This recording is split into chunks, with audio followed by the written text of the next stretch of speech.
the ringtone. Yes, please. Yeah.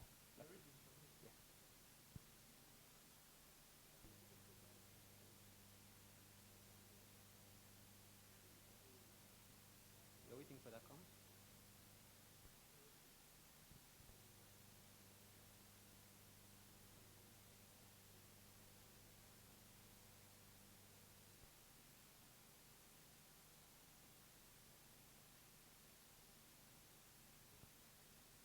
I'm also sharing slides here. I'm also sharing slides here. Yeah. Yeah. Presentation one. So much equipment.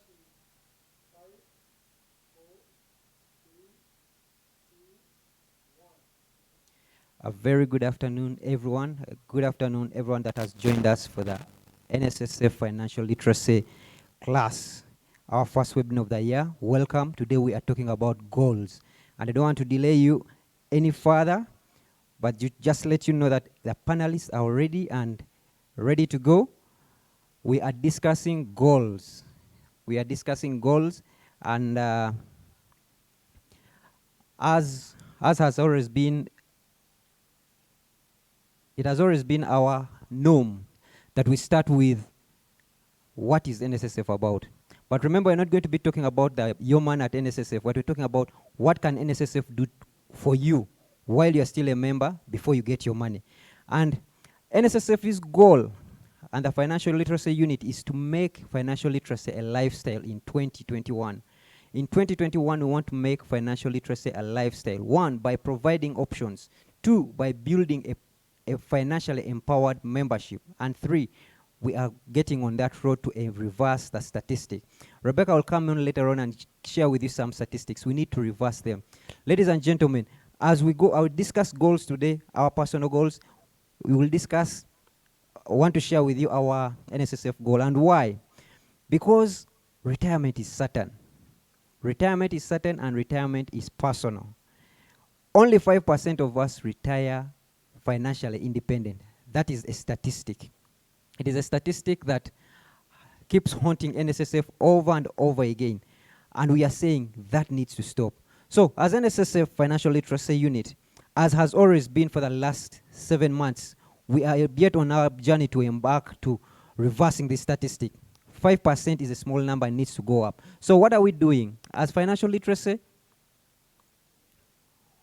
you will see that programs that we are sharing with you. We are bringing up our programs right next to you. We are doing the financial intelligence programs. We are doing a money up challenge for you people who are in organizations. Just reach out to NSSF and we see how we can talk about money, how we can challenge ourselves in the money conversation. We have money talks. Money talks are more like us coming to you and having a money conversation. Action cohorts, we are doing FL program. We are doing a one-on-one where we can talk to you as individuals. Apologies for the feedback. We are trying to sort that out. But as before, today we are privileged to have, we're going to be touching a topic, goal setting. Goal setting. What is it that we can do this year? It is January. We should have had this earlier, but we still let's have it at the end of January. Let's set our goals. And today we have a panel of distinguished people. We will have a chance to talk to them at that particular point. But before we talk about goal setting, I need Rebecca to take us and articulate us through what is it that is the picture at NSSF. Allow me to invite Rebecca. Rebecca.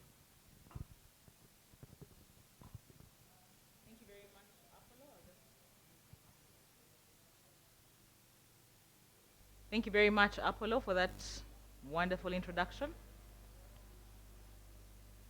We'll just briefly go over the numbers just to understand what the picture looks like from a bigger perspective, and then we'll zoom in into the actual webinar. I'll just wait for the slides to go up.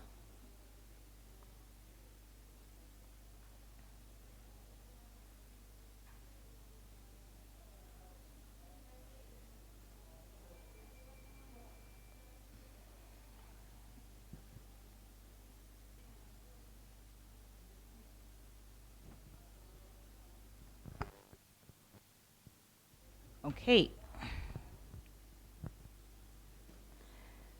So at the fund, I'm sure some of you have had so many numbers before. They may not show up at the screen, but I'll just give a recap off the cuff. You will know that in Uganda, on a national level, we're about 43 million Ugandans. But of all those 43 million Ugandans, about 17 million belong to the labor force. What does that mean?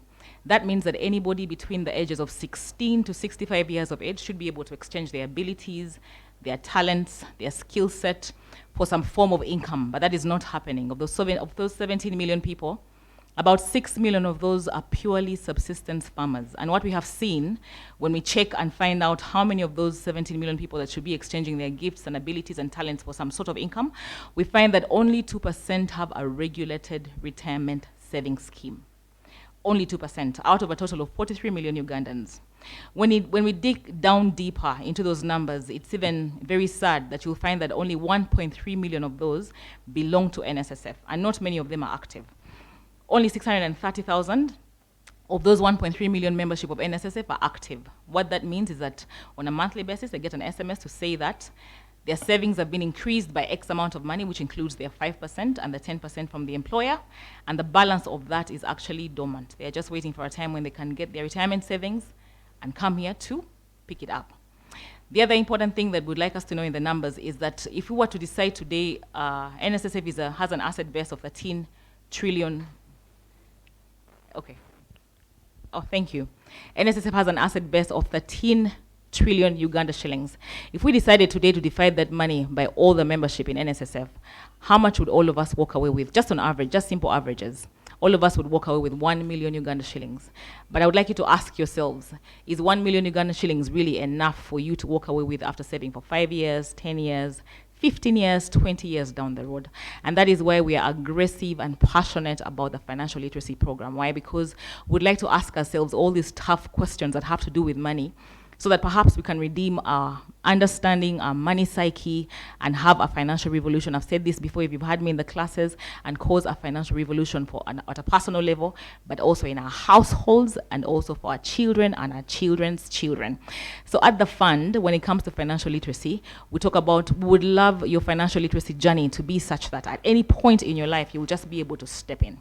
What we have done is to make sure that even before people get into the employment space, we get to talk about money, money, money, money, money. And we have gone to schools, pre-employment, before you get employed. We have gone to schools, and we have been to, long before COVID, we have been to 13 government-aided schools and made sure that we come up with a financial literacy program where we place it on the tabs, where we put the national curriculum, so that while somebody is in school, they're able to understand the money conversation. But we've also had career expos with our marketing team where we go to universities and talk about money, money, money, money. We would like somebody to understand and have a comfortable and good understanding of money long before they hold their paycheck, so that once they get into employment, they know exactly what to do with that shilling beyond what NSSF or your employer saves for you. The other thing we are doing is that while in employment, we have conversations like this. Like today, we have special guests to talk more about money, but we have conversations like this online through webinars where we journey with you through a 6 months program once a month and just simply talk about money. Why? Because at the time when you get 55 years of age or 65 years of age, we would like you to have a happy retirement. We would like your post-retirement journey to be exciting. And that is what the financial literacy program at NSSF targets. So just to look at some more numbers when it comes to the fund. The other thing we found I can't call it interesting, sad, I must say, when the numbers speak to us, is that we went out to find out when our people leave employment eventually, when you're 55 years old and you come to the fund and eventually get your money, how long do you spend with that bulk amount of money that you got at claiming? And it's very, very, very sad that we found that when people get their money eventually, only 80% have nothing to show for it beyond 2 years. Only 20% had something to show for it beyond 2 years. So we asked them further, what do you use this money for? And I would like to zoom in on just the first 3 reasons. We'll find that at 55 years of age, people are using their retirement money to build a home. But wherever you're sitting, I would like you to ask yourself, if you built a house at 55 years old with your retirement money, how are you going to survive the next year and the year after that and the year after that? Or even more importantly, how are you going to take care of your family? The second reason we found that people are using their retirement money for is that they're starting a business at 55 years of age.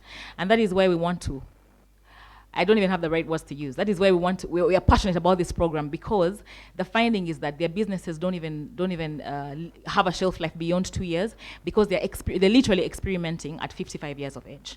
Why? Because no one has had these conversations with them while they're still in the workplace, and that is why we're starting these conversations pre-employment, within employment, so at post-employment. If you decide to start a business at 55, you have tested and tried out so many models and seen what has worked, so you don't lose all your retirement, because you're starting at that point in your time and you have no idea exactly what to do. The third thing that we have found that people are using their retirement money for, and oops, just a moment, my slide is acting up. The third thing we have found is that people are acquiring land at 55 years of age. Now, if you have bought land before, you will know that you need to give land time for it to appreciate in value if you're going to flip it and realize some sort of return, from that investment class. Or if you buy the land, you need to put something on it so that you can get some sort of income on a periodic basis. So if you look at just the 3 reasons that I've given you, the rest are on the slides, and I hope that the slides are showing Apollo. You'll find that the reasons that people are putting their retirement money in, they're not reasons that are going to give them a return that is comfortable enough for them to live the kind of lifestyle they lived while they were working. And if you go back to the numbers that I spoke of earlier, when we did a research, we found that 5% people enjoy their retirement, and 95% people, if 100 people in this room, only 95 will enjoy their retirement. 5% only 5% will enjoy their life after retirement. Why? 95% of them lose their money, and it doesn't see beyond the 2 years shelf life. Why? Because no one has had these conversations before. We go to school to eventually get into the marketplace and make money. We come to work to make money, but no one is articulating exactly how I can make my money have a return. So the other question that I would like you to ask yourself is, I'm sure some of you again have heard of the 5% and the 95%. I love my NSSF balance every time I look at it.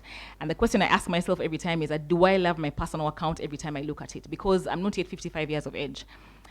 What I would like to see that smile every time I look at my personal account. I would like you to have the same smile when you look at your personal account. So we have dubbed that the 95%. 5% is what we give to NSSF, but what happens to the 95% that comes to our accounts while we're still working? If we can place that money very well in our investment classes and see a return that makes sense at whatever level that you are, that means that your 5% eventually will make sense. And I'd like you to take a long shot at, just think through this question. If you have, for instance, 40 million on your NSSF account, how much money has been through your hands while you have worked? I know we have some mathematicians in the room. We probably have some statisticians in the room. You can just do a quick math, or you can go to your NSSF app and see, the breakdown of the different contributions from your employer, from NSSF, from interest, and your 5%. But if you work backwards and ask yourself, if 5% goes to NSSF, and after a long period, because they have subjected it to certain principles that we have shared in this class, makes me smile, what about the balance that comes onto my account? We call that the 95%. How have I used it to make sure that it makes me smile, so that by the time I get that 5%, it is just another wallet to make me happy beyond retirement? So NSSF does save for us for the long term, but what has our 5% done for us in the short term, in the medium term, to make sure that it brings a return that makes us excited? So even as we continue on in this webinar, those are the questions that I would like us to ask ourselves. And today I was in a meeting and somebody mentioned an aspect called why. Like, we need to put a why aspect to financial literacy. Why are we saving? You guys are talking about saving, and perhaps because we haven't defined our why properly, that is why eventually when that 5% comes to our wallets, it doesn't see beyond 2 years, beyond 3 years, and even the families beyond us cannot enjoy it. So even as we listen to our panelists for the day today, I would like us to put that in our mindset. Why should I even save? Why should I have that 95%? Why should it even make sense to me? Why should you guys talk about saving? So what if I save? What happens eventually? If you can put a goal, or if you can define the why of saving beyond just what you're seeing in NSSF, I'm very certain that we shall have a financial revolution in this country, in our lives as individuals, and in the families that are represented in this webinar that are listening today. Thank you very much. Thank you so much, Rebecca. Thank you. I can't articulate this any further. Well articulated. Allow me to call for our first panel, for our first poll question. How many of us are of which age and are attending this webinar? On your screen there, you will find, kindly take the next about 30 seconds to answer this. What is your age bracket? You've joined us, but what's your age bracket? Let's conclude that in the next 5, 4, 3, 2, and 1. Let us know who is attending what. Let us know who is attending what. Yes, thank you so much. So as we introduce the panel today, 23% are between 21 years to 30 years. 50% are between 31 years to 40 years.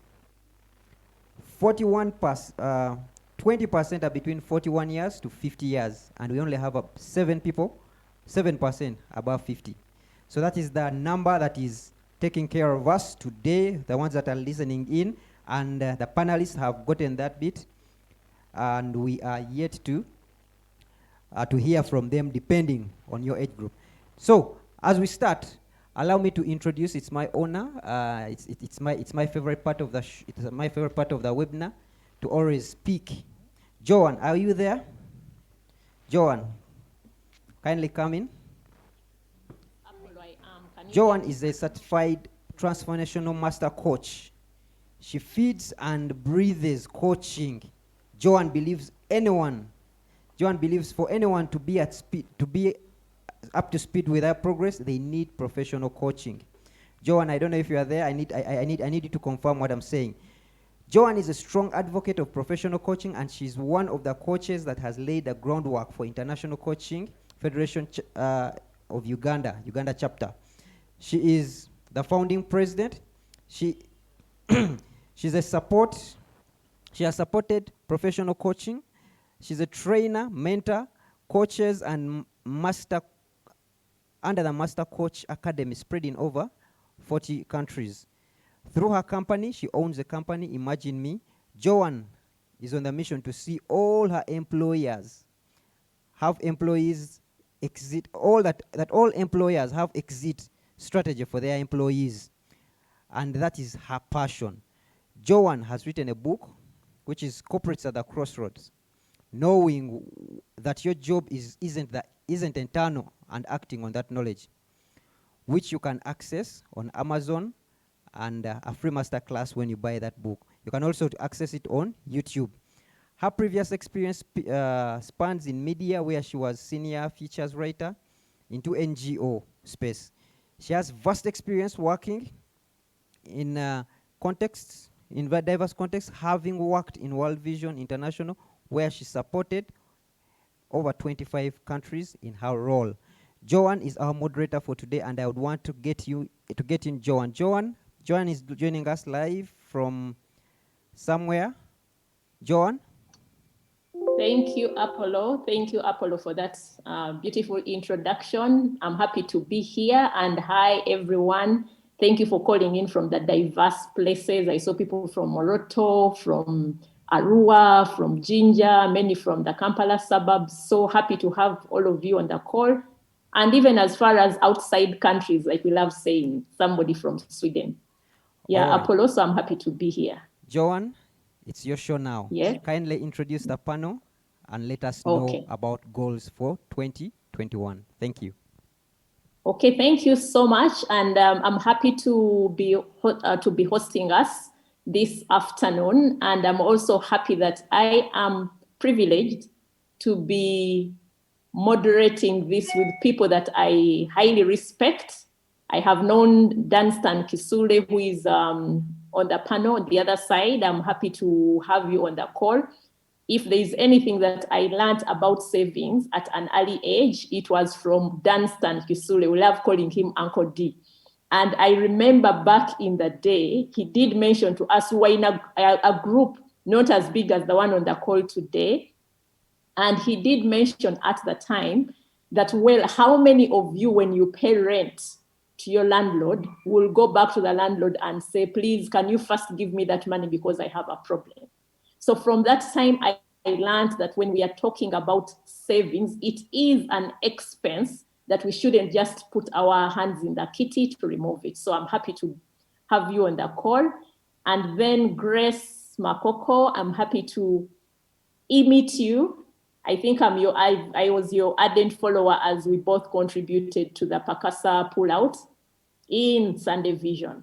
And I know that Grace loves things to do with goal setting. So I'm really in safe hands. We are all in safe hands.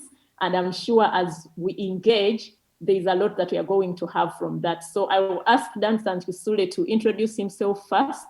Then Grace, you will go next. And Grace, when you go next, the next thing that I'm going to ask you after introducing yourself, set us up and let us know what is this thing called financial goal setting, so that then we can build up the conversation from there. Over to you, Danstan. My name is Danstan Kisuule. Like Joan, the moderator, has said, some people call me Uncle D. Incidentally, some people may not even know my name. They may refer to me as Uncle D. I'm a civil and building engineer by profession. That's my academic qualifications, but not by occupation.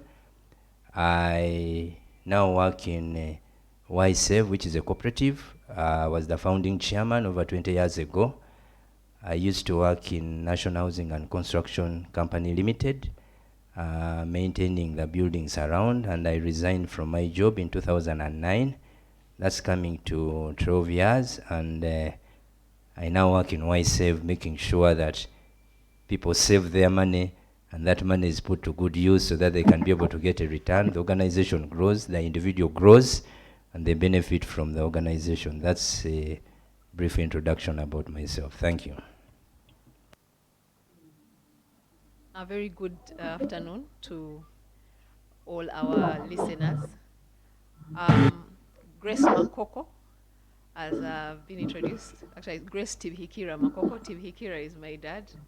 Makoko is my husband. I figured I would keep the Tibhikira just to acknowledge the school fees bit, so that my dad doesn't quite get lost out of the story. I'm married to David Makoko. I'm a mother of 3 daughters, 19, 16, and 12.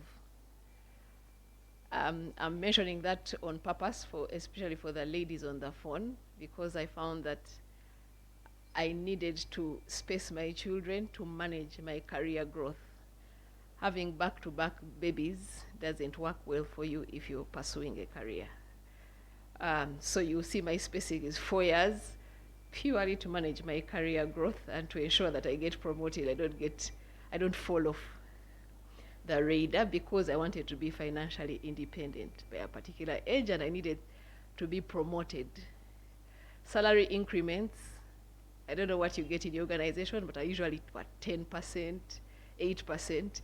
So if you're going to get a meaningful change in your pay slip, you better work towards promotions.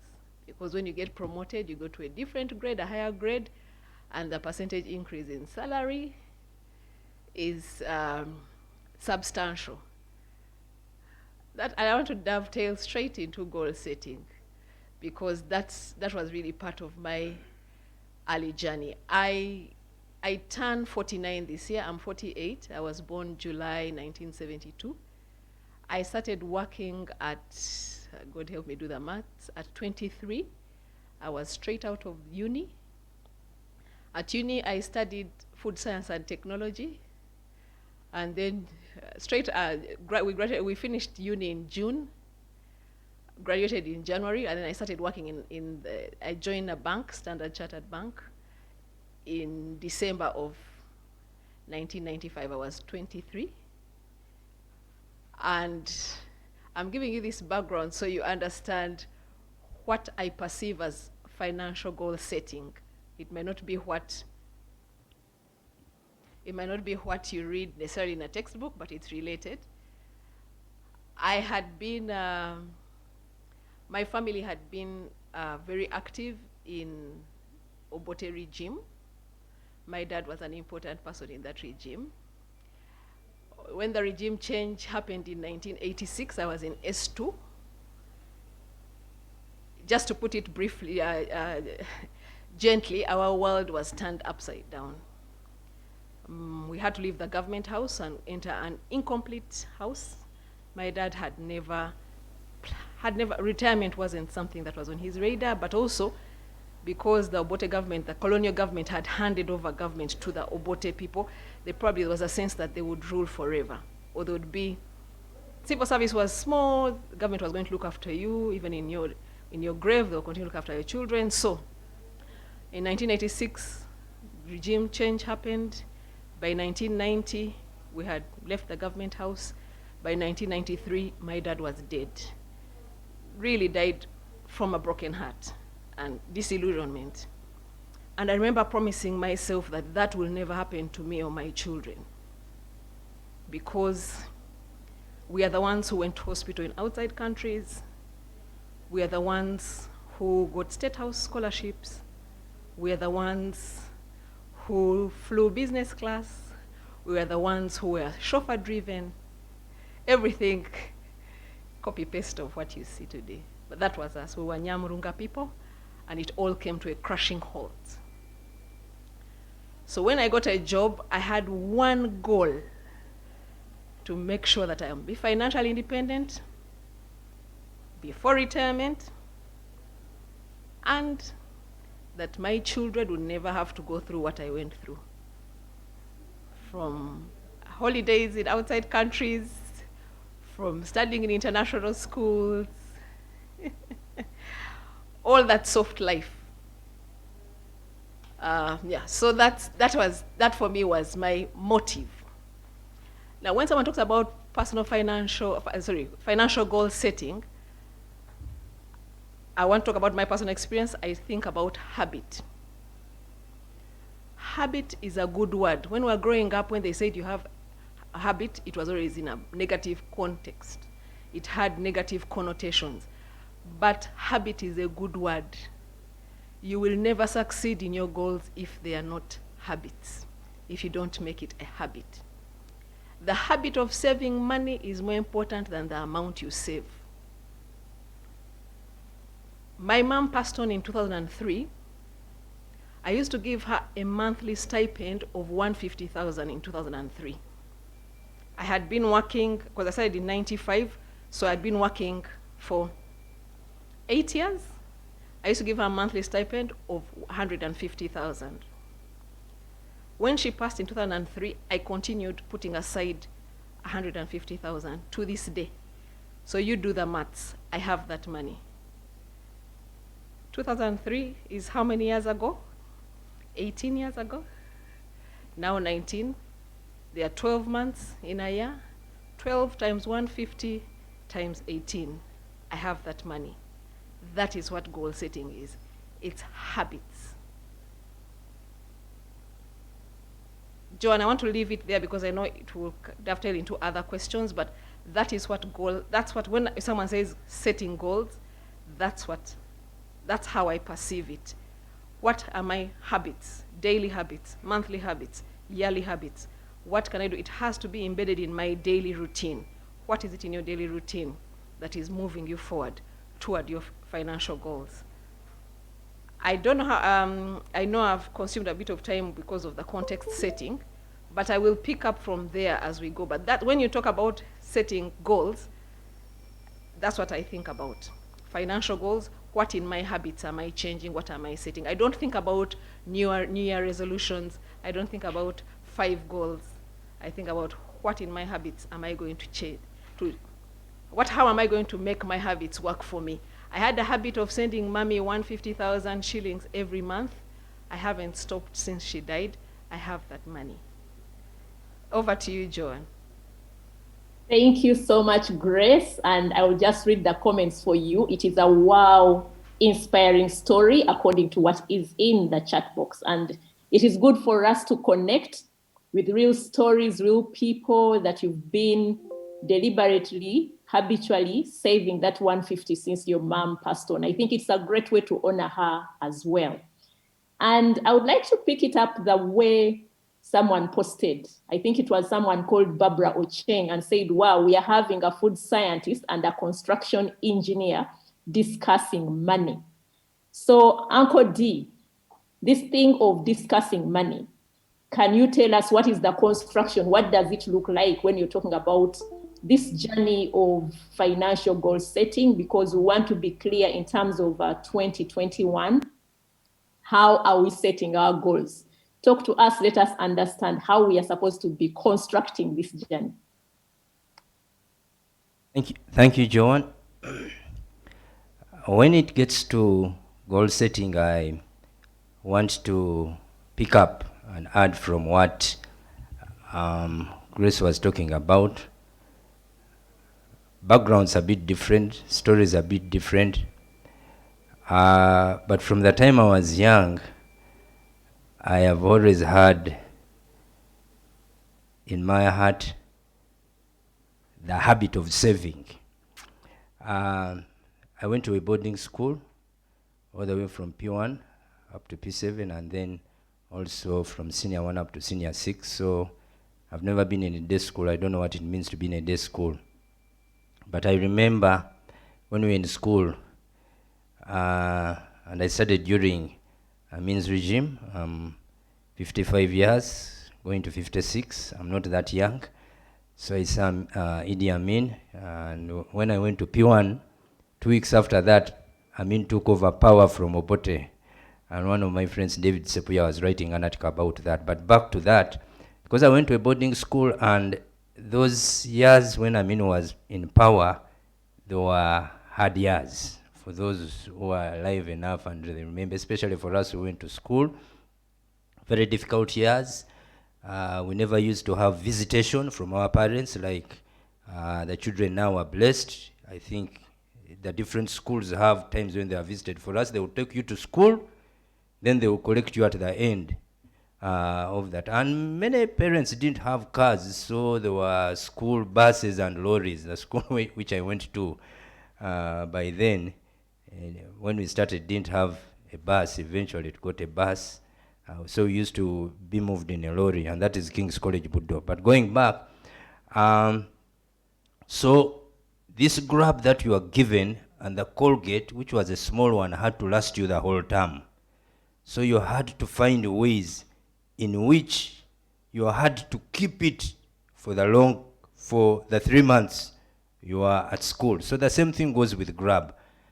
The grab that you are given, no visitation, they take you to school, end of term, then you must have this grab for the 3 months. And for some of the people with whom we're in the same house, after 1 week, it is finished. So that saving culture I got that habit. Let me use Grace's word. I got that habit of learning how to save at an early age. Saving the grab so it would last for a longer period, but also the school that I went to, you would buy a few things and then wait for them. In primary, we always had where I would be given pocket money. I went to Buddo Junior School for 7 years, so you'll be given pocket money every Saturday. So you get the pocket money and then you buy things and then you sell them to the others and get money, and which you still save.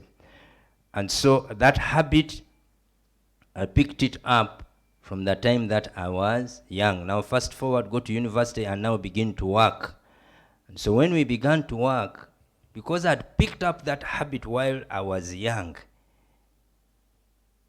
the moment I got my first job, where I only worked in one organization, which is called National Housing, up to the time I resigned from university. So the moment I began to work, I started saving at an early age. And I opened a savings account in Barclays, which is now ABSA, down in Lumu Street, for those 034. So if you had 034, for those who are in Barclays will know that code would stand for a saving account. So I opened up a saving account and began saving while I was still young. But over the years, then I realized that when you save alone, yes, you can achieve, but of course it becomes much better for you when you save with other people, because using the economies of scale, you can put your resources together and be able to achieve much more.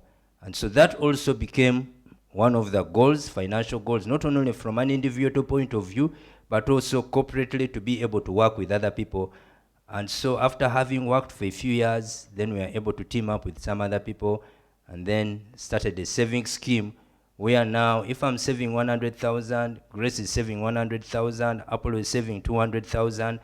At the end of the at the end of the month, it's only not 100,000, but when you save with several people, you suddenly realize, wow, we have saved 3 million shillings, and now using the economies of scale, you can do much more than that. And so that now intensified on my habit. You suddenly realize, oh, okay, if I save 100, what if I now have different goals of the things that I would want to save for? Saving for school fees, saving for retirement, saving for recreation, and so on. So this pool of people with whom I was able to, with whom we work with, we are now able to achieve our goals by saving, having different goals for which you are saving, but pulling the resources together so that we can be able to achieve what we want.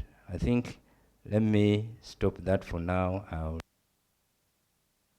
Okay. Thank you so much, Danstan, for sharing that with us. Shortly, we will have the next poll. But as we get that next poll, I want the two of you to think about the things that you're sharing with us. You're talking habit, habit, habit, and clearly you have compelling stories behind those habits. Some people are still having the comfort that Grace had, and so probably the challenge hasn't come. She had the opportunity of giving money to the mom. Danstan had the opportunity of being in school when they couldn't have boxes of milk. So as we return, I just want us to think clearly about this and advise us on the core. How do we go about this thing called habit? I know that in some cases we are told if you do something for 21 days, then it turns into a habit. So if we begin saving for the next 21 days, will that turn into a habit? So over to you, Apollo, for the poll, and then we'll get that responded to when we are back on the call. Thank you, Joan. Do you set yourself goals at the beginning of the year? The audience out there, the question is, do you set yourself goals at the beginning of the year? It's a yes or no question, and we should be stopping the poll in the next 5, 4, 3, 2, 1. What did they say? Let's see what the poll says, and you take it on from there. 76% of the population on this call are saying they set themselves goals at the beginning of the year. Only 25% say they do not set goals at the beginning of the year. Joan, that is the data. Thank you. My math there. says that we have 101 participation in this poll, so very interesting. So we are going to go back to the question around habits. And may I request the panelists that as you're responding, let's try to now manage the time as we respond, probably keep every response to about 1.5 minutes so that we can respond to the couple of different questions that are coming through in the chat. So back to the habit questions. How do we challenge ourselves? And maybe for Danstan, you can approach it from the perspective that you run one of the largest circles in this country. How are you able to get your members into this habit of saving?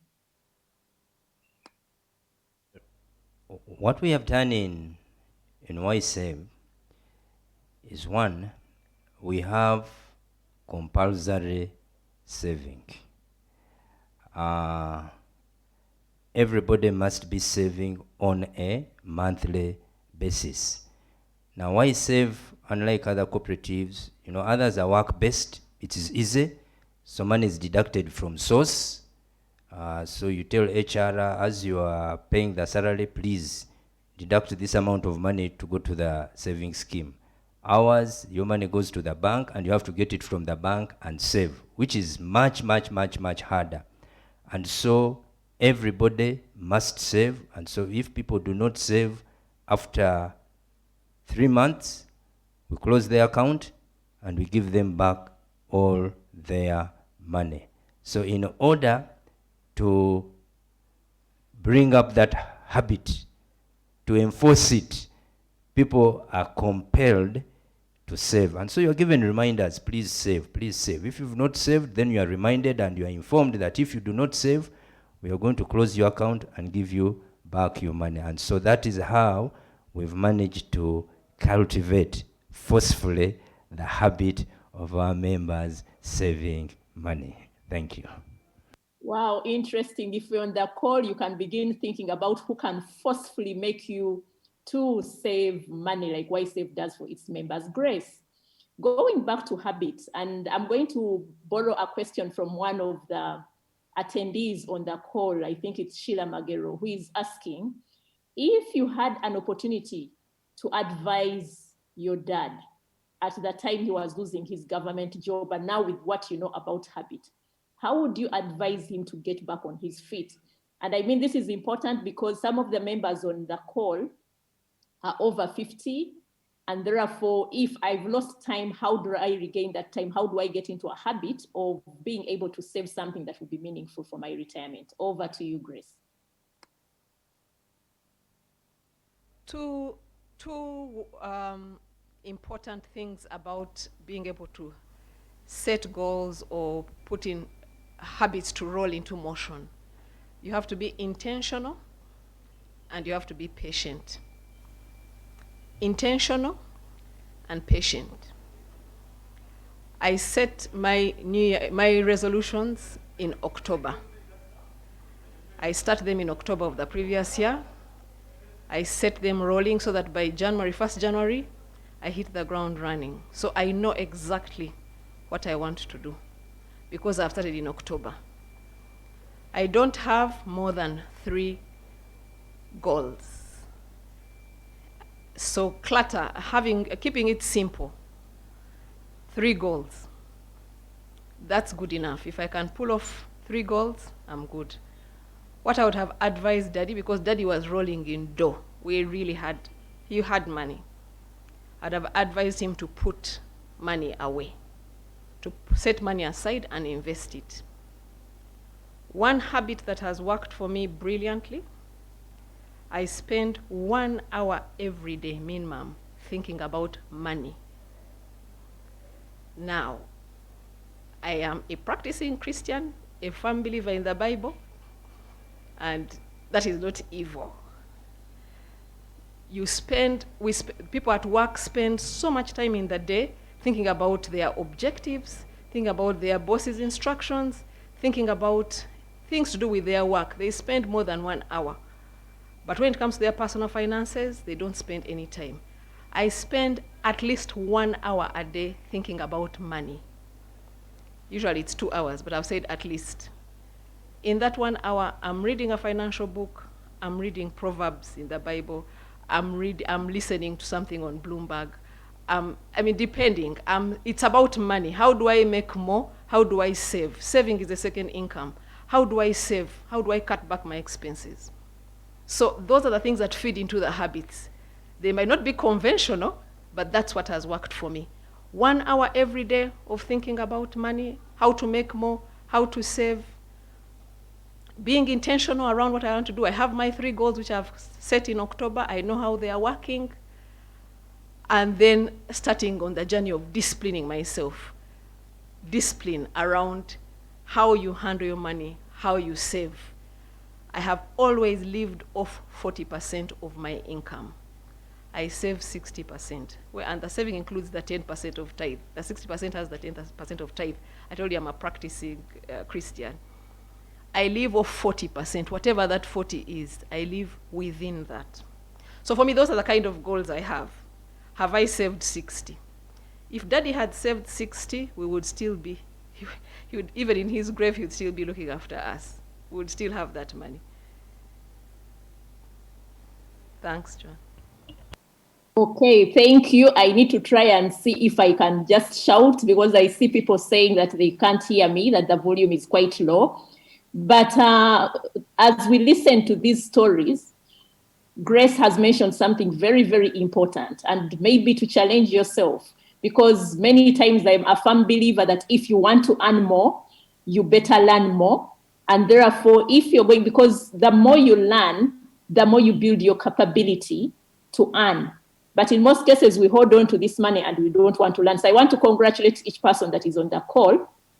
And I hope you're already thinking, what are the 3 things that you want to do this year in order to improve your financial goals, in order to think about the financial base that you have? Or you can also think about one breakthrough idea that can make that difference. We have a third poll that is going to kind of feed off what Grace has just shared with us. So Apollo, if you can share that with us, then we can pick up the conversation from there. Thank you, Joan. The third poll, just as she has said, she does, she puts her goals in order by October. Most of us probably did the same in the beginning of January, but we would want to know, how long do we take? What is the longest time you have taken before you abandon your annual goal strategy? In January, usually we are hot. How long does it take you to abandon and you say, let it be what it is? Is it the same month? Is it within the first 3 months? Is it within 6 months? Or you actually never abandon your goal, you see it through to the end? Let us know, and we should be closing that in the next 5 seconds. How long, what's the longest time taken before you abandon your annual goal strategy? Is it in the same month? Do you do it in January and by February you have forgotten about it? Is it within 3 months, within 6 months, or you never abandon it? Let's see what the results say, and let's hear from the experts through you, Joan. 6% abandon their goals within the same month. 38% abandon their goals within 3 months. 27% abandon their goals within 6 months. And we have a healthy 30% that say they see their goals through. Joan, that's the data. Kindly carry it on from there. Thank you. Thank you, Apollo. And can you imagine that this data shows us that it's actually doable? 30% never abandon their plan. So if you're not among the 30%, how do you want to challenge yourself? That would be my question to you if I had an opportunity to engage you. What is it that you can do to be part of that 30% so that in the next class, we can see that 30% move to 35 to 40 until each one of us doesn't abandon their plan? Now, 2 questions. One to Grace. Is a detailed plan, and these are questions that people asked at the start. Is a detailed financial plan necessary? For me to get into the details and say, oh, these are the details that I want in that financial plan. Is it necessary? And Uncle D, you're always saying save, save, save, save. And somebody called Frida Musime asked, is it wise to save in multiple organizations? I save with YSave, I save with Barclays Bank, then I save with NSSF, go find another platform, Mazima, I save, go find an investment club, I'm saving. So what is this thing about saving? How far can I stretch it? So Grace and then Danstan. Thank you, John. When someone says a detailed financial plan, I'm not sure what they have in mind. Are they talking about what is in the textbooks? Because there's all these things about having a financial planner, and I don't want to kill that particular that particular train of thought. But here is my detailed financial plan. 40% I live off, 60% I save. Once I have the savings, I invest. I'm intentional around what I do. My detailed financial plan actually is what has propelled me is understanding who Grace is from a non-judgmental point of view. When I'm studying myself, I'm not saying this is good, this is bad, this is just who I am. I realize that when I'm with this particular friend of mine, I spend more than I should.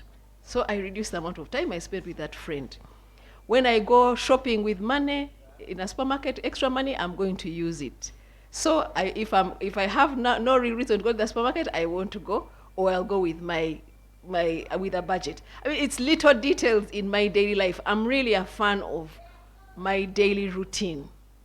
But once I understand who Grace is, how Grace behaves around particular company, what things energize Grace, what things demotivate Grace, then I'm able to work, to say, okay, I need to partner. I realize that, and to the question of saying, do you throw out the goals in 3 months? I find someone who sees through their goals to the year end, and I make that person my friend. They call it accountability partner.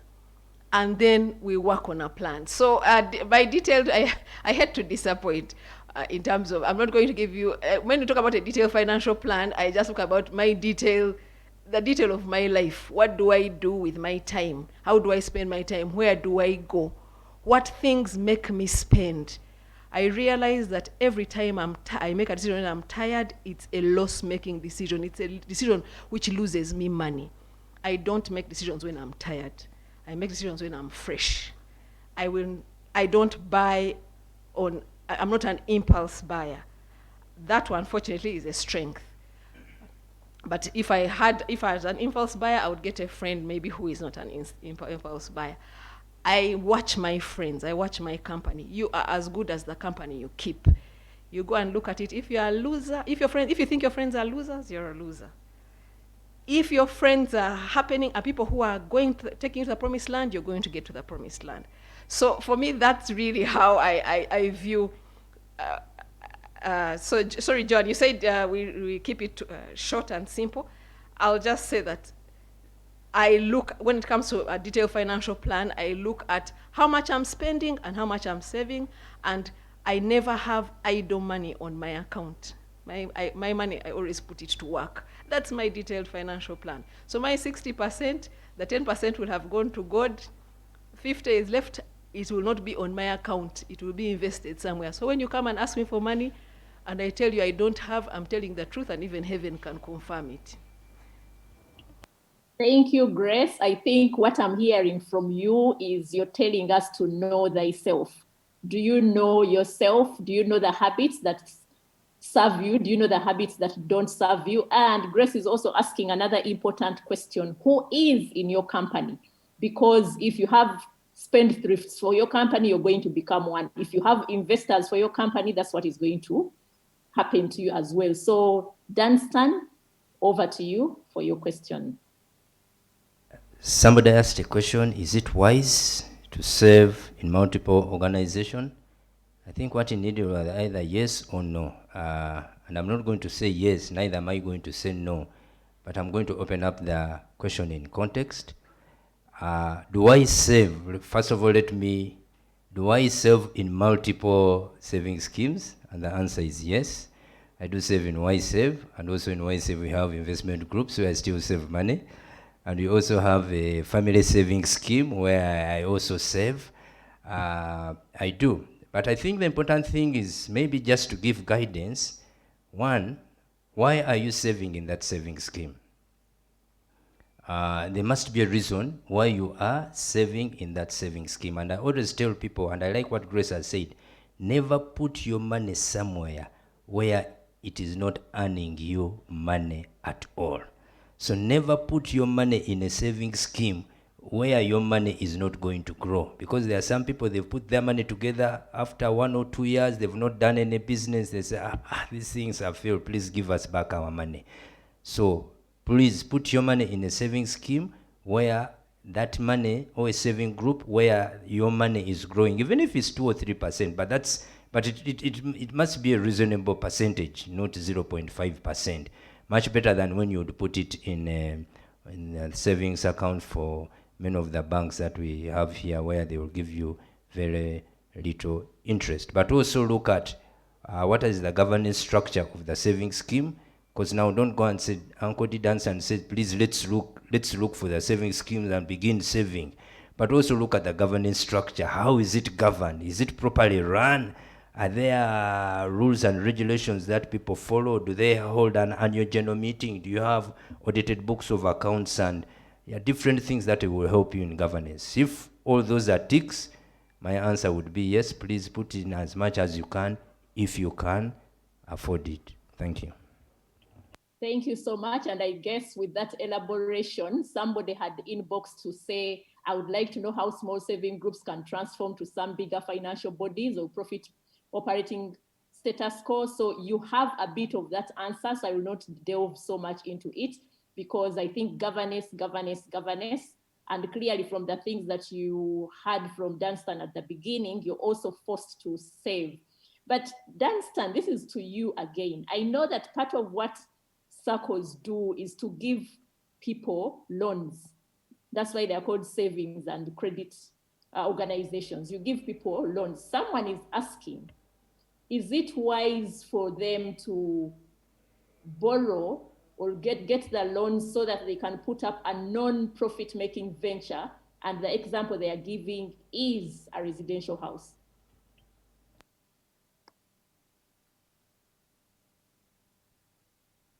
What I always tell people now, this one I'm speaking not from that side of finance. Now my other hat comes in, my profession. What I always tell people, never borrow money to build a house. Never.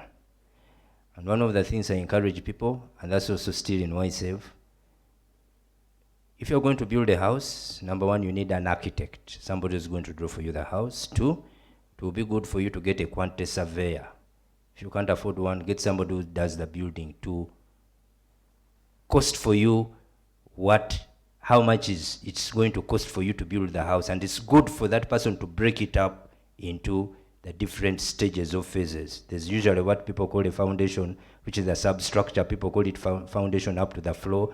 Then from the floor up to the roof level, wall plate, and then roofing, and then finishes, which actually take up most of the cost of the house. So break it down. And I always tell people, get what would it cost you to build the foundation? Maybe it could be, for example, Papa says 15 million shillings.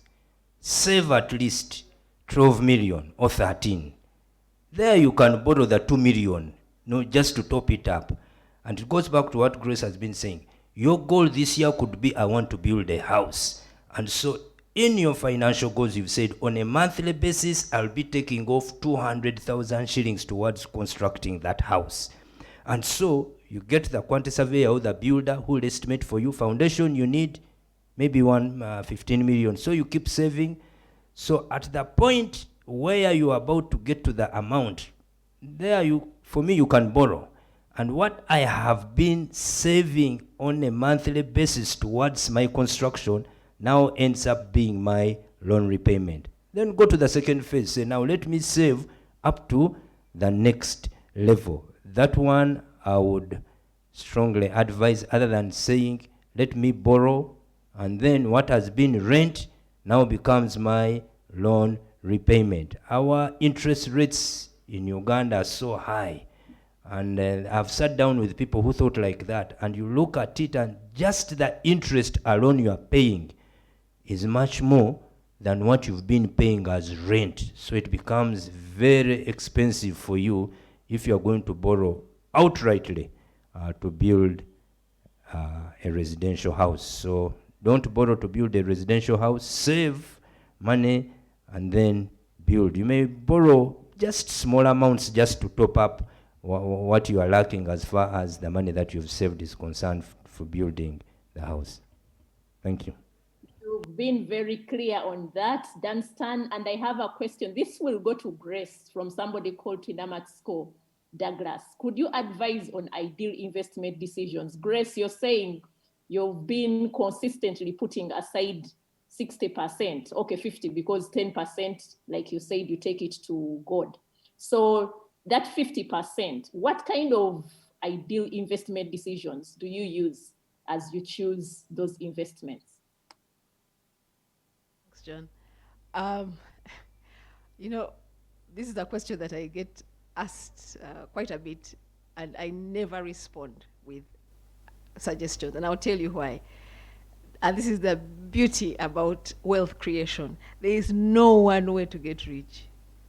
It's not the way, and that is the ultimate field. It levels the field. There's no one way to get rich. What I would say is principles is to tell you that keep in your, and this I quote from Warren Buffett, keep in your circle of competence. What do you know? Don't ever put money in a venture you don't understand, even though you see your neighbor who you used to get who has a lower intellect than you, as in you are better at them in academics than them. You went to a better school. You have a degree, and this person has nothing, and they have more money, and you're thinking, I have to do what they are doing. Never. Always invest in something you understand. So Masiko, what do you understand? What thing do you know that you know so well and you make money from it? What is it? Is it a trade? Is it a business? Is it an investment vehicle? What is it that is within your circle of competence? Because there is no one way to make money. So look for that thing. Look for it. Take it. I don't know what your age is, if you feel time has run out from you, but the life expectancy, remember in the times of HIV, I think 42 was the highest age. Now it's gone up on average. But people are living into their, well, COVID has messed it up, but people are living well into their 60s, 70s, and even 80s, because healthcare has the advancements in medicine and in generally how we handle ourselves. There's so much more knowledge. People are living longer. So even though you're 40, if you die at 80, you have another 40 good years. It's not too late to start. Find something you understand and put your money there. And be intentional and be patient. Don't try to make money too quickly. People who make money quickly are doing deals. They're not doing business, they're doing deals. There's a big difference between that. But there's a number of vehicles. You just need to find one that you understand. Time doesn't allow me to give examples, but I'm always reluctant to give examples because then people want to go into that particular vehicle. Yeah. Okay. Thank you so much, Grace. And of course, now that will give us the latest fad in town is everybody is telling everyone to go and invest in that avocado. I forget what it's called. But, where has this question gone?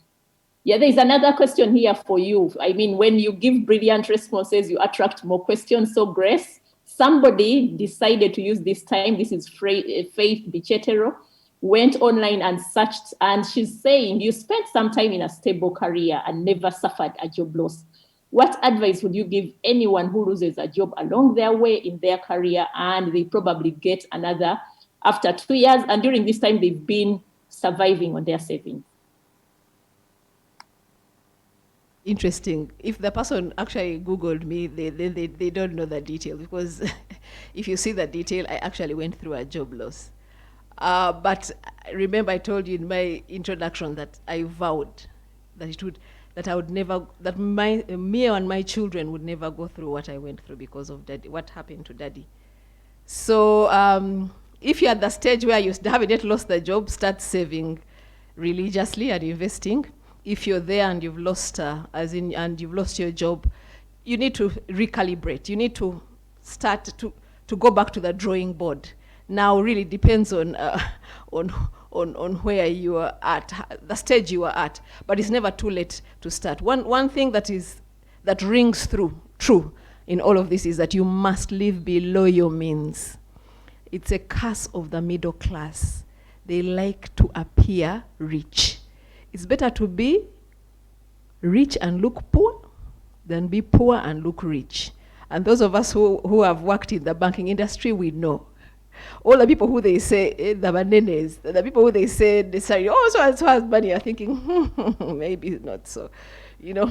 Keeping up appearances is one thing that takes people's money. So once you lose your job, recalibrate everything to fit your new reality.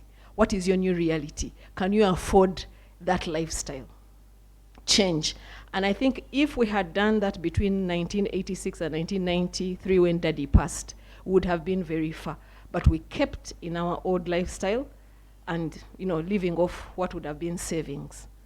Yeah, so I think the first thing is to adjust to your new reality and live below your means. And if you have a job, if there is anything you take away from this webinar, start to live below your means. Joan, when I was living off 40%, peers, work colleagues, churchmates, different people would say, what does that chick use her money for? I had 2 pairs of shoes, one for work and one for church. I had the same wardrobe. And I mean, what's wrong with that chick? I was using taxi. People were taking loans to buy cars. I never bought a car until I had a house in my names, a plot of land and a house in my names. And I would be gossiped about by peers. She's still in a taxi. But I entered my own house 7 years after having worked for 7 years. And they were driving cars and renting.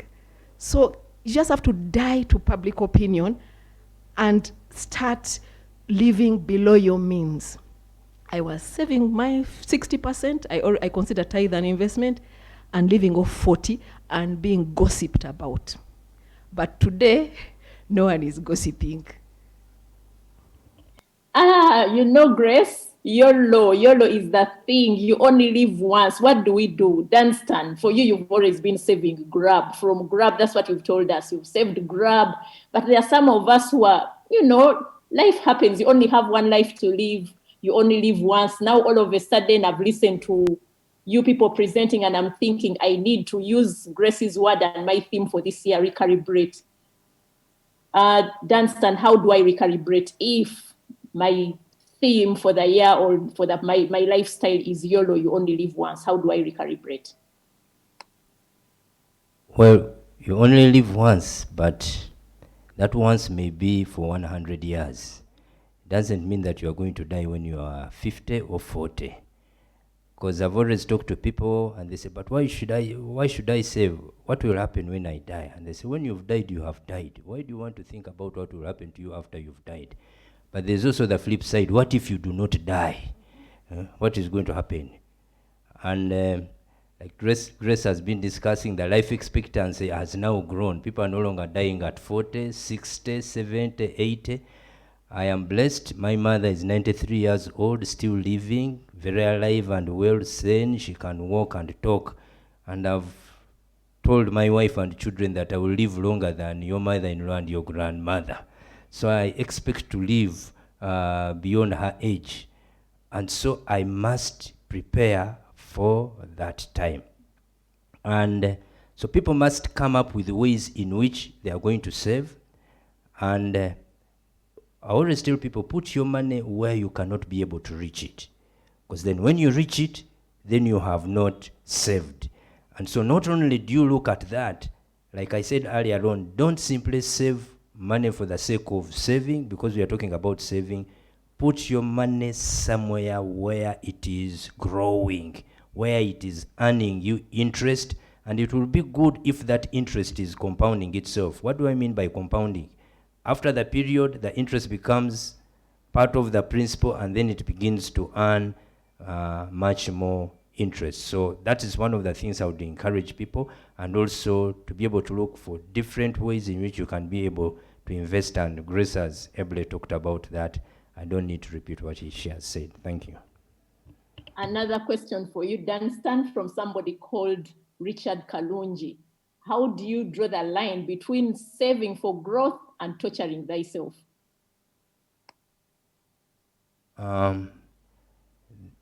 There's a saying, there's no gain without pain. The doctors, the food scientists, the engineers, the teachers, different professions, they denied themselves sleep so that they could be able to get their profession. So if somebody who was in school would say, now how do I become a doctor without hurting myself? There is no gain without pain. And so if we want to receive or get into that habit of financial independence, there is nothing that is, we are not going to shy away from denying ourselves some of the pleasures. Some of us see these footballers, Messi, Ronaldo, but if you see, I was also a footballer, if you see the amount of energy and effort that they put in. I mean, every weekend I have to run with my son, and then I remember, because I used to play football, and I go through those press-ups, sit-ups, running, it's pain. But at the end of the day, I'm a healthy person. And so the same thing, the same parallel, I can take it as far as finances are concerned. We must have those physical exercises where we're denying ourselves the pleasure and so on, so that that money which we would have spent, we put it somewhere, we invest it. Of course, truth be told, we shall get to a certain point where our money begins to work for us. We are no longer working for money, but our money is working for us. So in order to get to that, there must be a bit of that pain that we must inflict on ourselves, our finances, which Grace has ably talked about, so that we can be able to achieve that. So that is the balance. So it's the same as if you don't do exercises and so on, sooner or later, the health, lifestyle diseases catch up with you, and then you die much younger than you should have died. So let's have those financial exercises, and when we live longer, we will live better and much more stable financial lives. Thank you. Okay, thank you. So Richard, be ready. Recalibration means you must have some level of tolerance for pain. I know that we've been talking saving, but we are also hearing that we need to grow. And I'm going to challenge the panelists, Grace, Danstan, still give us a bit of insight in terms of what we need to be doing, what kind of things are available. You're not telling us go put your money in Hass avocado or vanilla or forex trading or go and put in treasury bills, but just give us an indication. What is it? Here I am, I've accumulated my money. Actually, this morning I saw somebody posted something on Facebook, which was quite interesting because they said many of what we are calling investment clubs are actually hoarders of money. And maybe people are confused because they have no idea where they are supposed to make this money grow. Can we take that path a little bit? Give us some insight.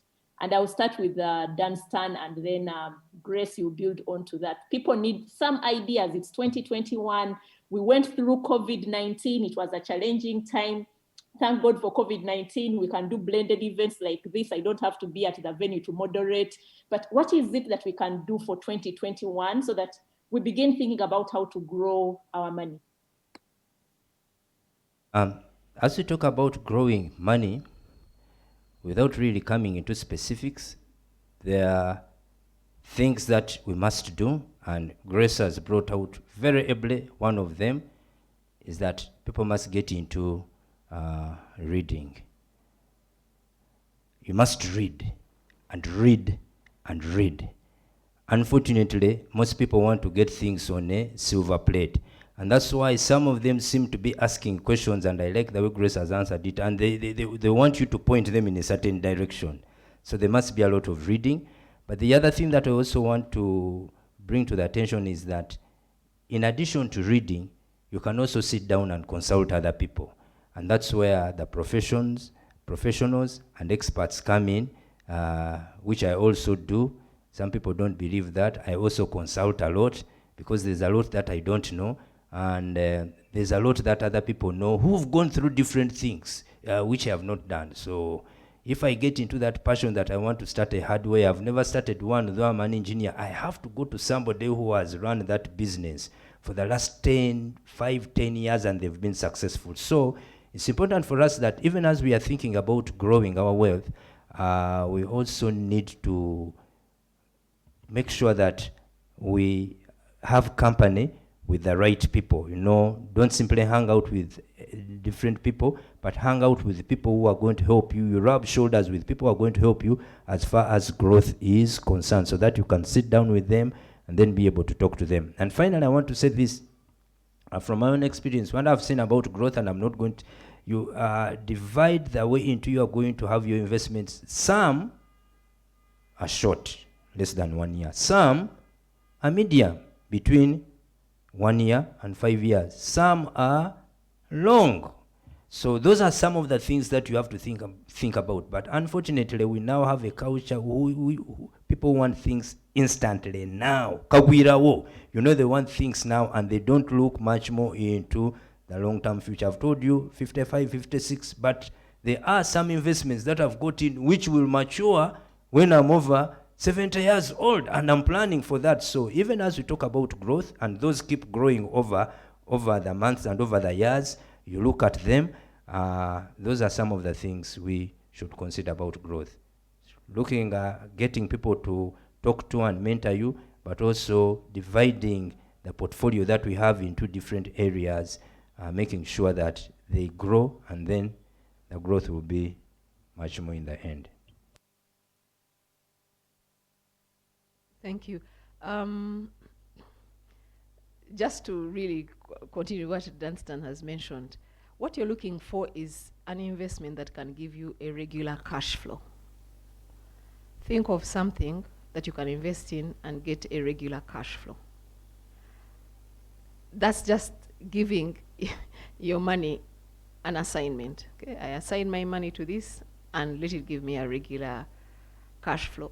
And Joan, there is just a multitude of possibilities out there. I know someone who has invested in lockups in markets. One day, even in Fort Portal market. Fort Portal, a lockup rent is 500,000, believe it or not. It might have changed now, and the last time I checked. Someone has invested in lockups in the markets. You don't own the real estate in an lockup. They just go, they don't know the mechanics. You go get someone, is goodwill, whatever, and they have a number of lockups. I know someone else who has borders, 45 borders.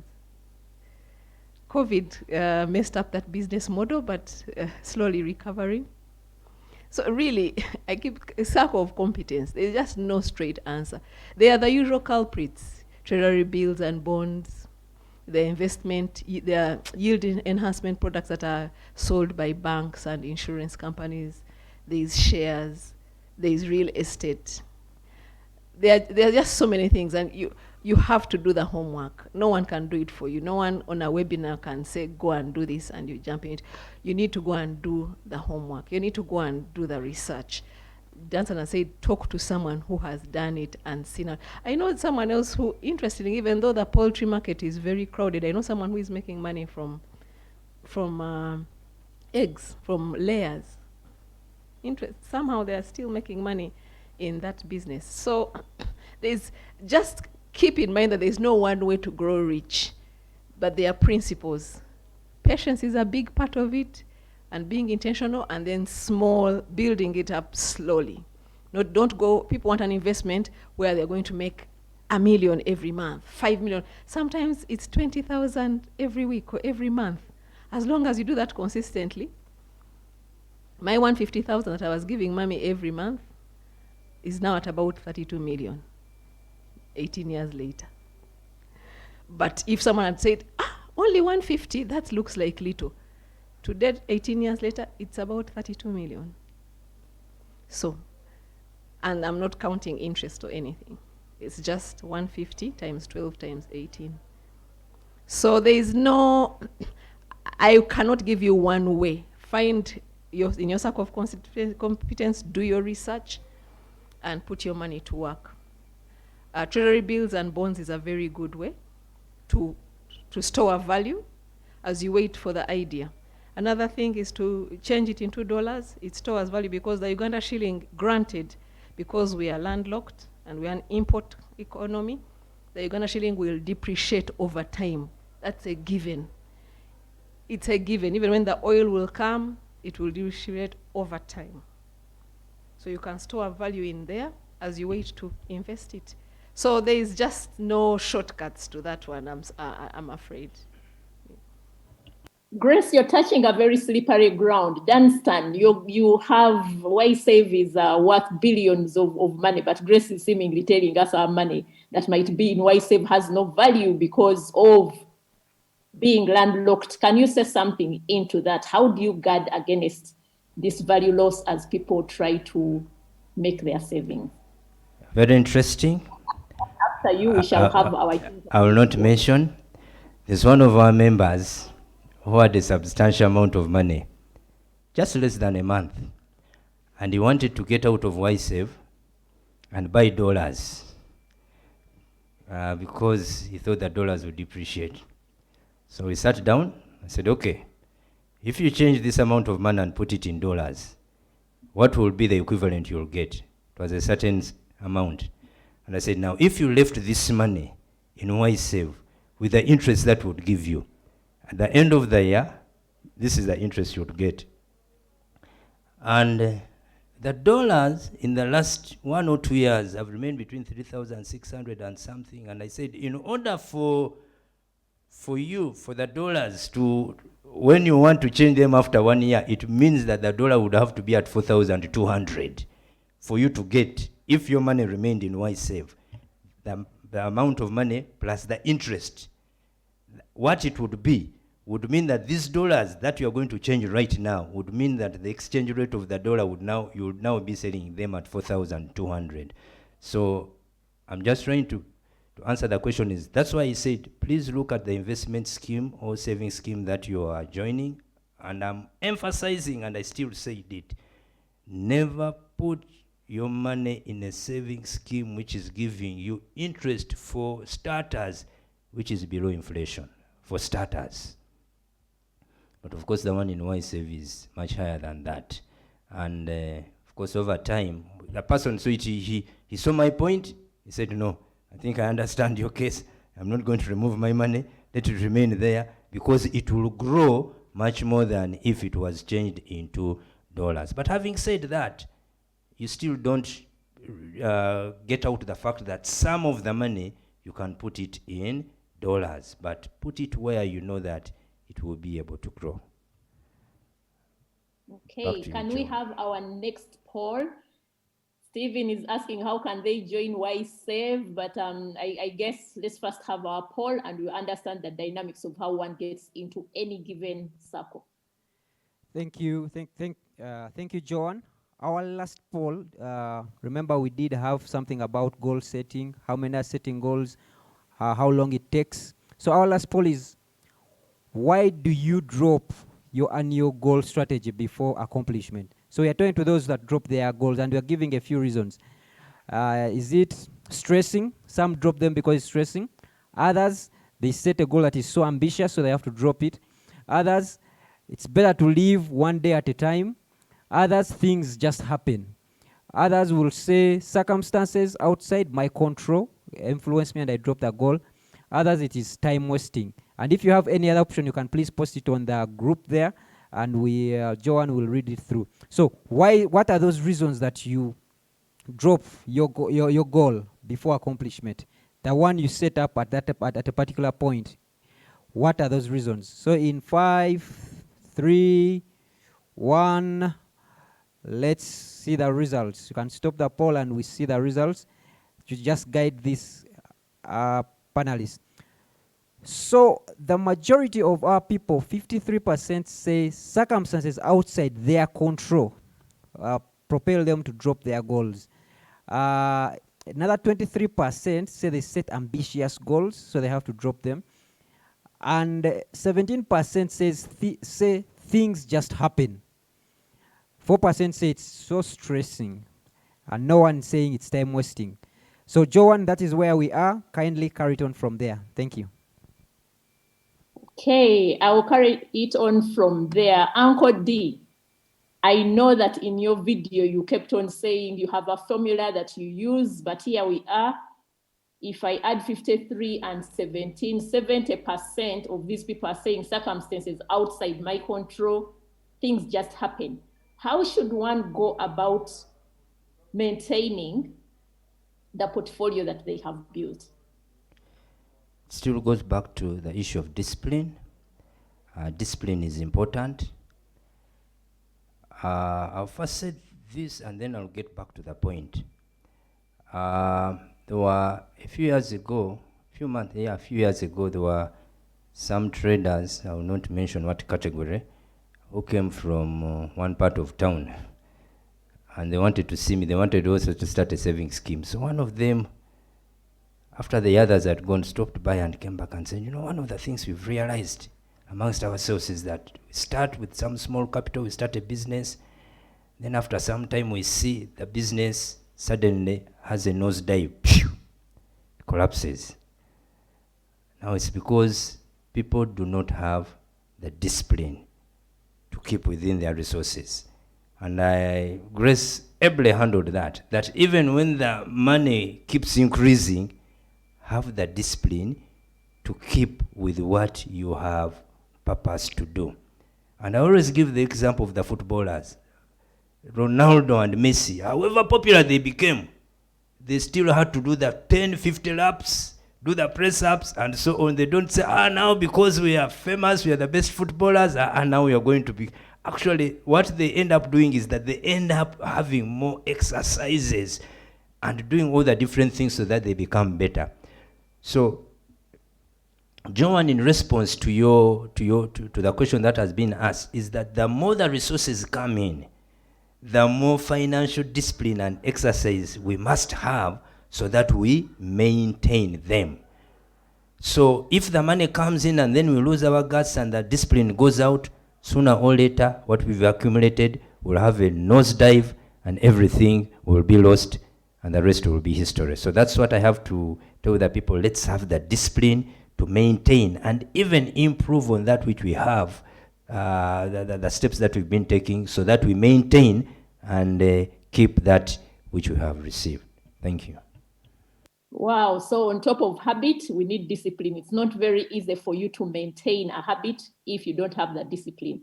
Grace, the next high percentage, 45%, I don't even know how these percentages are. Okay, it's multiple questions. So another, there's about 45% who are saying they set ambitious goals. And you said, this is a new year, you set yours in October.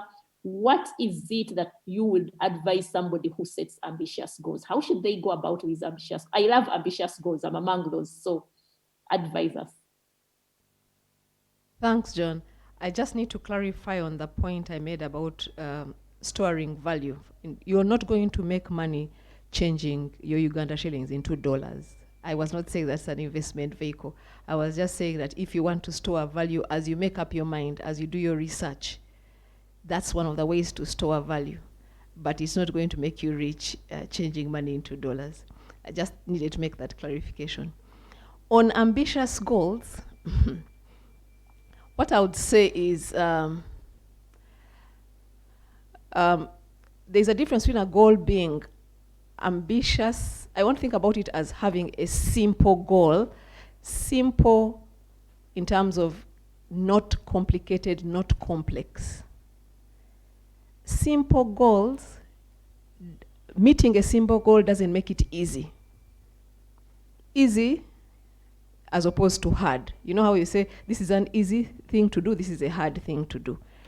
Investing is hard. It's not easy.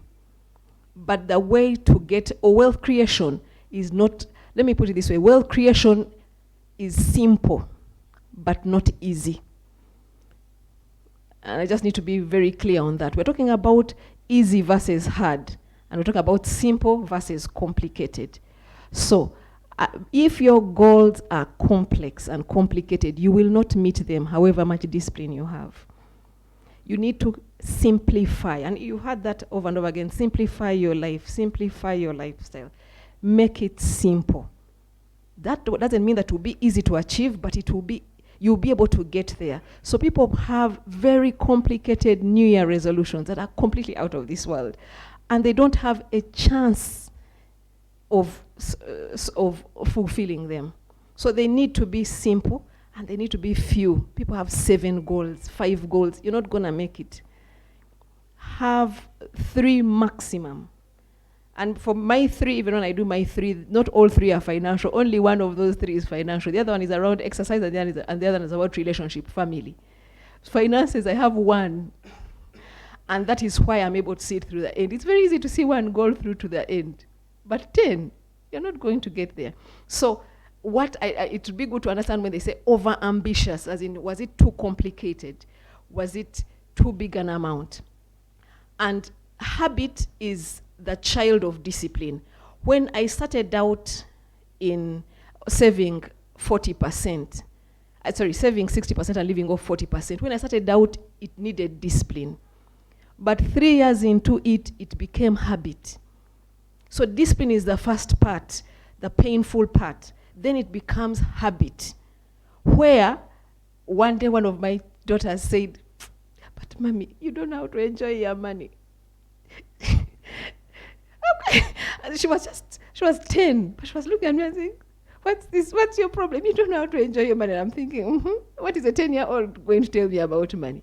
But yeah, so it starts out as discipline, but winds up in habit. So you have to get that one, there is no shortcut. You have to get the discipline. But one trick to make sure you meet your goals is to make them simple. Simple, not easy, simple. So if you're earning a certain amount of money, if you're earning $1 million, saying I'm going to save 20,000 may not get you to the promised land. So make it a bit, but it can't be too easy, but don't make it too complicated. I'll do this, I'll do that. I think that's what kills people's achievement of goals. It's too complicated. It involves too many, there are just too many balls in the air, too many variables. You need to bring it down, make it simple, and then start. And it has to be part of your daily routine. You will never succeed at anything that is not part of your daily routine. Go and check where you have been successful as a mother, as a wife, as a sibling, as a Ugandan. There has to be one area where you're successful, and you'll notice that that area is part of your daily routine. Something in your daily routine makes you meet that goal. What is it in your daily routine? What are you doing in your daily routine? That is how you will achieve a goal. If something, you do it once a month, you're not going to get good results. It has to be part of your daily routine. That's why I told you I think about money every day, and it has worked brilliantly.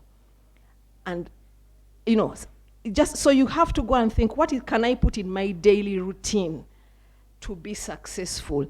And then say, I'm going to be intentional and I'm going to be patient. Intentional means I will save that money every month. It's an intention and I'll do it. And I'll be patient as I build it. I'll be patient as I build that business. So I think and like I say, there's no one way to get there. There are several ways. But just keep it simple, be intentional, be patient, change your friends if you need to change your friends. Keep the old ones, but get new ones who can help you get to the promised land. And you should see success. Okay. Thank you, Grace. And I'm going to go personal here with each one of you because, and I'll start off with Stephen Sevume's observation that in organization, we do make SMART goals, but when it comes to our own lives, we pack that and then, the wind blows us into whatever direction that it wants. And that's, by the way, Stephen, that's why I started Imagine Me Africa, because I kept on thinking these things that we do for organizations, we can do in our personal lives. And the question here is, because sometimes, you've shared a little bit about what you do in your personal lives. Can you share with us, what is that 1-2 books that have made a difference in your life? Grace, then Danstan, and then I will also ask you one other question. What is the one beautiful habit that is serving you currently? I read Robert Kiyosaki's Rich Dad, Poor Dad. I read that book once every 6 months. It was transformational for me. But if you read that book, you'll understand why, because his dad was exactly had the exact experience as my dad, where there was a regime change, it moved, I think he was a Republican and the Democrats took power and something like that. But anyway, that for me is a book that I would recommend for you to read, Rich Dad, Poor Dad. Read that book, internalize it. The other one, still by Kiyosaki, is Cash Flow Analysis. That's a great book.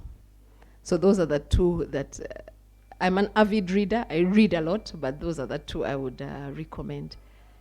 The habit that has served me the best, I think about money at least 1 hour a day. I'm now at 3 hours.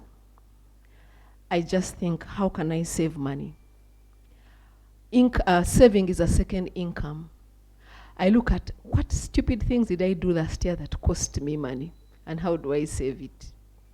I'm not talking about saving pennies. I'm not talking about, the saving of 1,000 is not going to take you to the promised land. I mean, a substantial saving based on your context. I think about money. I think about financial independence. I did that I worked 20 years in the same career. The company went through a downsizing. When people were leaving, people were scrambling. Actually, they were getting their packages and getting barely anything because it was being applied to loans. They had huge loans. And walking away with nothing. I took 18 months sabbatical to think about, what do I want to do with my life? I could do that because I had suffered. Even the person was saying suffering. I don't want to suffer. I had suffered for the first 7 years of my working life. Taxi, funny wardrobe, funny shoes. But by that time, by the time I left, the 20 years, I took an 18-month sabbatical because I was financially secure. It works. Okay, Wow. thank you, Danstan. Two Told us books. to read. So the 2 books here. The Richest Man in Babylon. Very interesting. And Who Moved My Cheese? Situations change, and now we are getting into investment, because there are some people also, when you get into investments, some people still think that the things will still work the way they were working, yet the cheese has already been moved away. I mean, that could be interpreted in different ways. What one habit, which is something that Grace brought out, but I will bring it out differently, a bit similar, which was also still part of the video that went out. Whenever I receive money, I divide it into 5 jars. 1, I'm a firm believer, I'm born again, I must take off a tithe. It's not debatable. So even if we leave this room and Grace gave me 20,000 shillings, I know I have to take off 2,000 shillings. That's a tithe.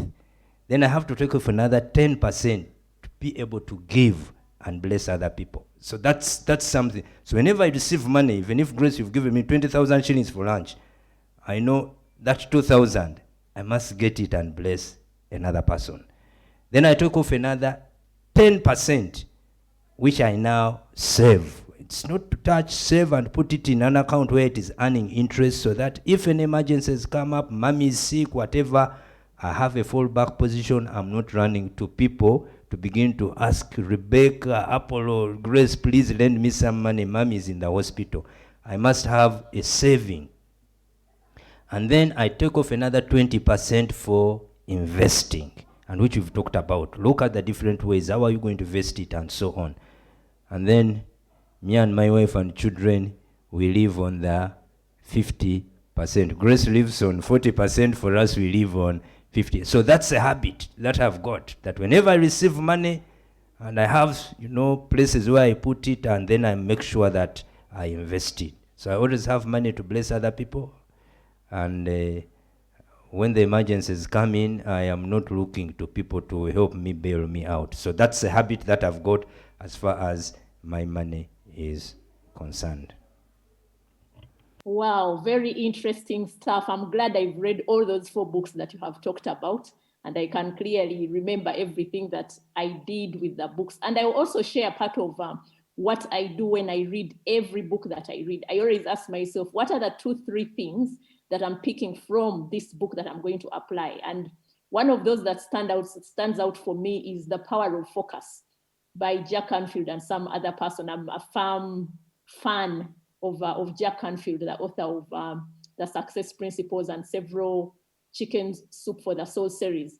And I remember in that book I read, and can you imagine, this writer, the authors were teaching us about asking. And they were quoting a scripture, Matthew 7:7, ask and you shall receive. And they went on to explain why people don't actually ask. And it is more about our egos, because we feel that if you ask, somebody should say yes, but they can say no. But what if they actually said yes? And that time I was busy on a construction project that I was looking at to bring in a little bit of income, and I was stuck. I had used up all my savings. I went for a mortgage. It wasn't working out. And I just chose to go to the hardware store that I used to buy stuff. And guess what they did? I got an interest-free, I always call it an interest-free loan of 54 million to go and finish up my rental units. And this was an idea that I got from a book. So when you read and ask yourself, how am I going to apply what I am reading? You don't just read to enjoy. Read and begin thinking, what is the 1, 2, 3 things that I've picked from here that I'm going to implement? At least that's how I lead my life when it comes to reading. I have a couple of books in my library on finances, but each one that I pick, I know exactly what lesson I have applied from a given book. So the title, The Power of Focus, and the other one is the Success Principles by Jack Canfield. So there are 6 books that these people have recommended. 1, The Richest Man in Babylon. 2, Rich Dad, Poor Dad by Kiyosaki.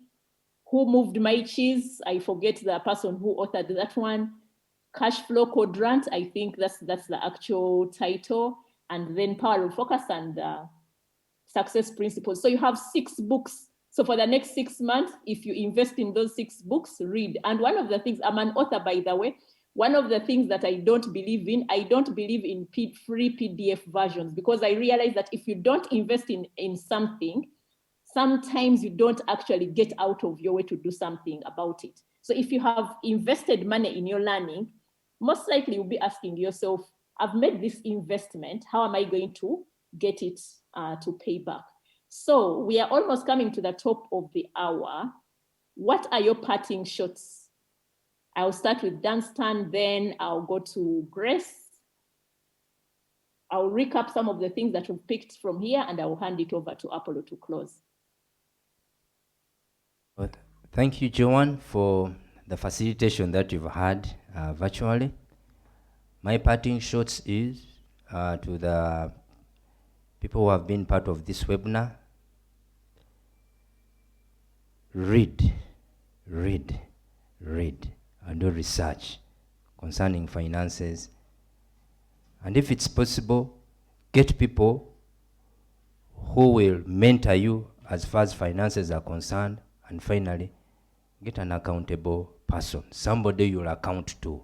From these discussions that we've had, somebody you'll be accountable to, the different things that you want to do, so that he or she can be able to put you to task to the different things that you would have asked them to look at. So those are my parting shots. Read, get people who can help you, and also get somebody you're accountable to as far as your financial journey is concerned. My parting shots would be around purpose in your life. It's important, it cannot be stressed enough, that you need to be intentional. Never allow life to happen to you. Don't let life happen to you. Be intentional. Being intentional goes with being patient, but I'll just say that think long term. Think long term. Too much of just the setting of our lives, particularly people who have an 8 to 5 job, we are very short term in outlook. Think long term. You're going to retire. It's coming. Downsizing might come sooner than you think, but it's coming. So think long term. Plan. Have a long term plan. Be intentional and be patient. You don't want to, you can see how mushrooms grow, but they don't last long. And if you've ever had a mushroom meal, it's not very filling. So be intentional, be patient, think long term, have a sense of purpose where you're going. Don't just sail through life. And one of the major reasons that doesn't happen is because of the company we keep. Change your friends, change your circle of friends. If they're not taking you to the promised land, change them. Change who you hang out with, because you're as good as the company you keep.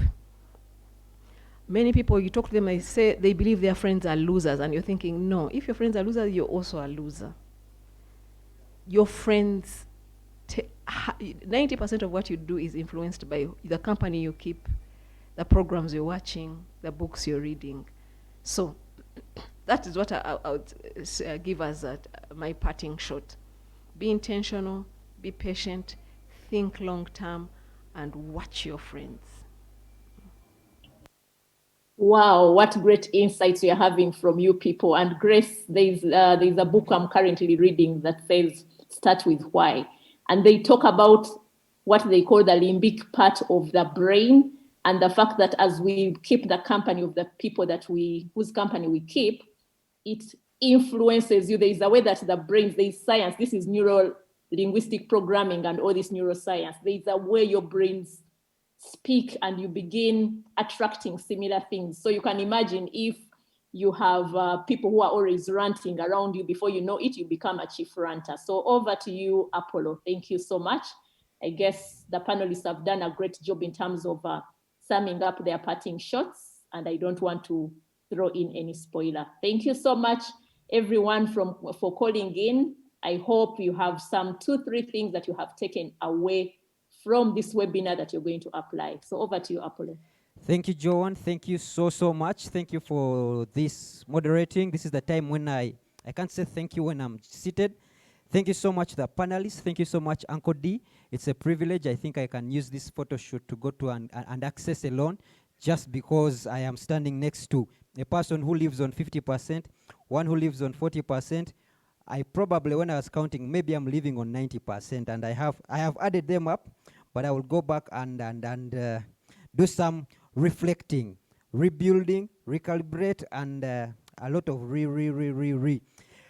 Just as we finalize, let me just pick out this for information, housekeeping. The recording will be shared on the emails. We were not able to stream live because there is a government restriction that is happening, but this information is going to be put on that social media, and it will be, the content can be found there as and when you can. When the ban is lifted, I know all the people that were dialing in are law abiding. None of them was using VPN. So when it is lifted, you will buy OTT and you will access this website, this particular recording. Support someone. They asked a lot of support on investment clubs. Yes, and Uncle D here, NSSF, I was at a talk show somewhere and I told people that NSSF is not a master of everything, but we know masters of things. Uncle D here is a master of investment clubs, and so are so many others that we know. So as NSSF, we are putting together these people, and if you are an investment club there, you can access their support through NSSF. And for our belief is, if my members have investment clubs that are working for them, then we shall not have that talk of we have lost our money. We are also coming up with other programs, but all these programs you will access after going through our basic program. We are sending you the link where you can go through our basic program, which is the financial intelligence program, and it takes you 6 months where we talk, where we try to make sure by the time we finish 6 months, there is a habit that you have picked up. And for that habit, for the start, we'll start with a few things that people are so passionate about, and we'll take you to those fields and you actually get that information. We don't want you to go into forestry, into goats, into house avocado, into coffee, into investment clubs without the basic knowledge. We are going to give you the basic knowledge, then after expose you to those investments, guided investment. Again, next February, come February 17th, we shall have our monthly webinar. We shall talk about debt triggers. We shall have another panel of distinguished panelists like these ones. I don't think we can get much better, but maybe people, I'll inform them and they start rehearsing to become better than this. We shall have that on the 16th of February, and we shall send you this. Let your neighbor know, this is not just for NSSF members. When the neighbor of my NSSF member, when their child, when their father is financially intelligent, then my NSSF member can enjoy their retirement. Otherwise, thank you so much. NWealth is the Zoom partner that helps us stream this on Zoom. The real estate department at NSSF has given us a home where we can host this. Thank you so much. Thank you so much, the panelists. I will say this again. I hope you are recording. I need a clip when I'm saying these names so that people know that I know these people. Uncle D, thank you so much. Grace Makoko, I used to read her name in the newspapers. I used to see her from far. Now I'm living the life. You are just next to me, and I'm even saying your name, Grace. Thank you so much. Thank you so much, Joan, for making this happen from up country. You have labored with internet, but you got a tree where you could sit and serve us very well. And thank you so much to the NSSF team, the back office team, the live streaming team. Thank you so much to myself, I won't forget to thank myself. Thank you so much, and thank you so much from Charamboa for waking me up this morning. From us, that is it. Thank you so much for tuning in. Let's see you the other time. Thank you.